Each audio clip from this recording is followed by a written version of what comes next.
Hello ladies and gentlemen, welcome back to Dre's YouTube channel. Today I wanted to talk to you guys about something that was brought to my attention when I was about 19 years old. I was stationed overseas in Germany, and I had this NCO, this supervisor, who he was 37 years old if I remember correctly.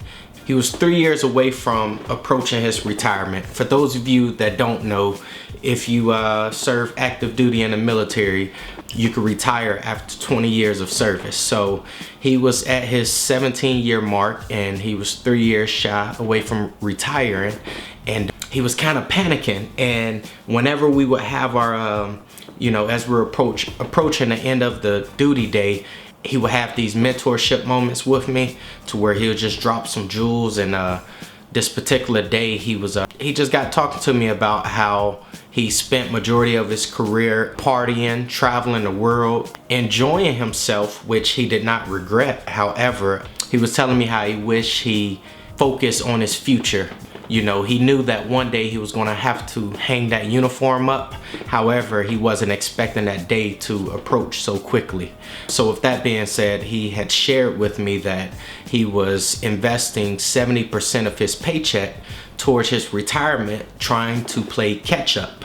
So with that being said, I hadn't started investing into my retirement yet, but just from that conversation, I remember looking up this seminar that we had on our base to where they was going to talk to us about our retirement. Basically, it's similar to a civilian 401k plan, but it's called a thrift savings plan.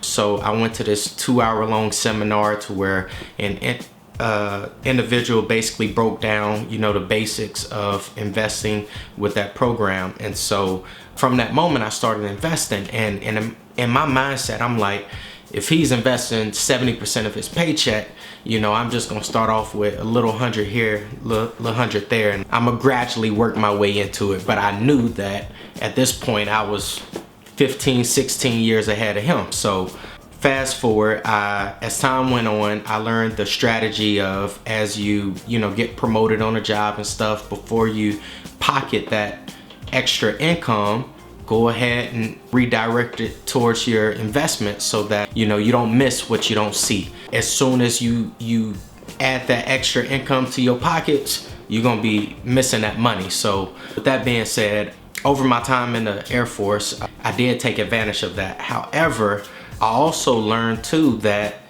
you should not have all of your eggs in one basket. So even though I was investing into my TSP, I had another mentor that I came across that told me the importance of investing into an individual retirement account, also known as an IRA. And so it's two different types of IRAs. It's a traditional and a Roth. I'll break it down for you in the video. But before we get to that, this other mentor of mine, he had told me about how, he in addition to his TSP, he invested into his individual retirement account because, one, he can manage it more himself. And he did express the importance to me of not leaving all your eggs in one basket. So with that being said, it was on my heart this morning.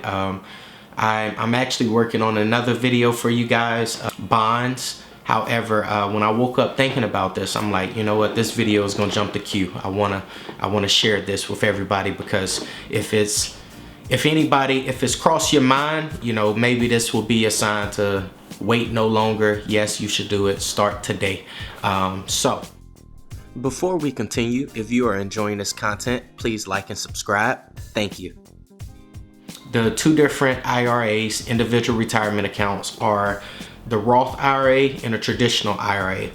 The biggest difference between the two is that the Roth IRA is pre-taxed. That means the money that you contribute to it, the money that you put into it, it is taxed as soon as you put the money in.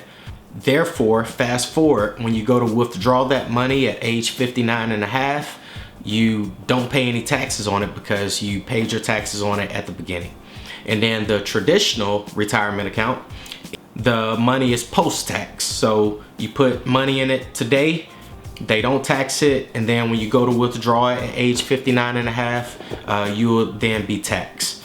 the way that they market both is if you are currently in a tax bracket that you feel is a lower tax bracket than you will be at whenever you're at retirement age, then invest in a Roth retirement account, because you'll be taxed right now while you're in a lower tax bracket, and when you go to withdraw that money while you're living in a higher tax bracket, the money has already been taxed, so you won't be taxed again. Vice versa with a traditional, if you feel that you're currently in a higher tax bracket than you will be when you retire, you want to invest in a traditional retirement account because the taxes are deferred, and on top of that, when you go to file your taxes, whatever money you contribute to a traditional retirement account, you can it's called a tax deferment, but basically you're subtracting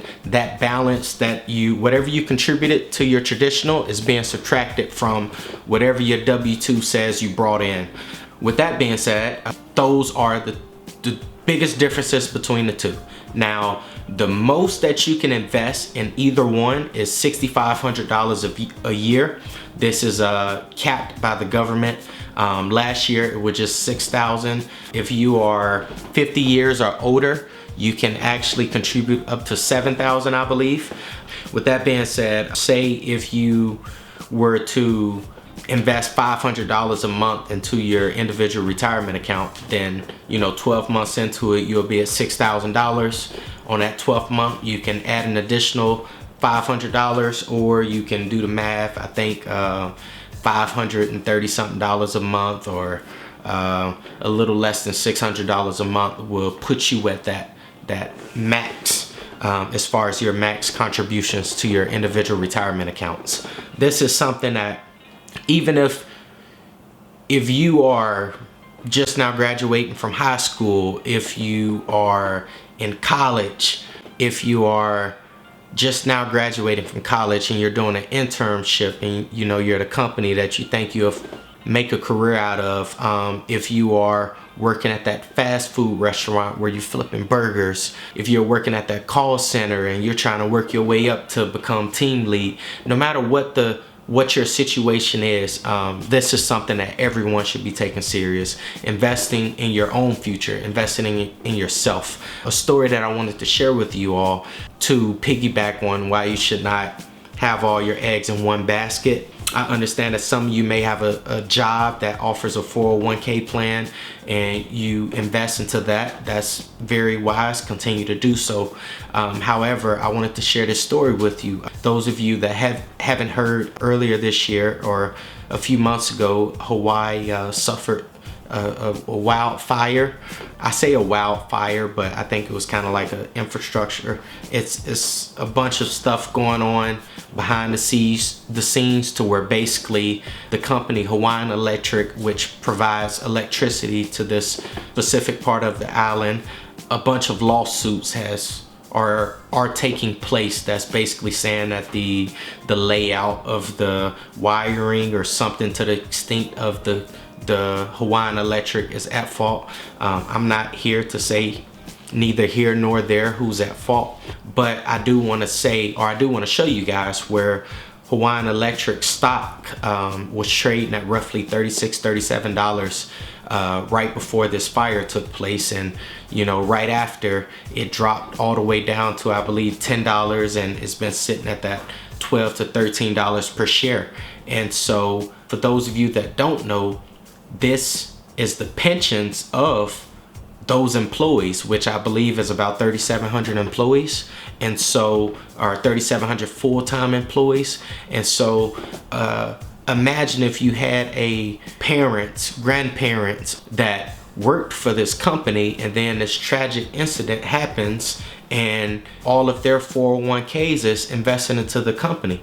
And so here it is, some people may have been preparing for retirement, whatever the case may be. A lot of people are in a tragic situation right now, and sadly, it's no buyout to it. You know, there's no insurance that you could have on this. It's just when it's gone, it's gone. And the company, it didn't go bankrupt. The company does still exist. However, it could be years before this company is able to bounce back. So, you know, with that being said, if you do invest in an individual retirement account, one, it gives you the ability to diversify your portfolio a little more, say if your job doesn't offer it. Most importantly, it's no max on the amount of retirement accounts or investment accounts that you can have. For me personally, I have multiple brokerage accounts, I have multiple bank accounts, I have multiple credit cards, and each one serves a specific purpose. Each one, something was offered that I felt could benefit me, and I took advantage of it. Fact of the matter is, any institution that you choose to invest your money with, or, you know, save your money with, these institutions are going to benefit off your money, whether they charge you the fees up front or whether they're just making a lot of money off of the money you have sitting with them and only giving you, you know, small fractions of what they make off of it. So with that being said, do your due diligence to research what a brokerage, what an institution has to offer you, so that you're, you know, putting your money to work for you as best as you can. So wrapping things up, we talked about a Roth and a traditional IRA.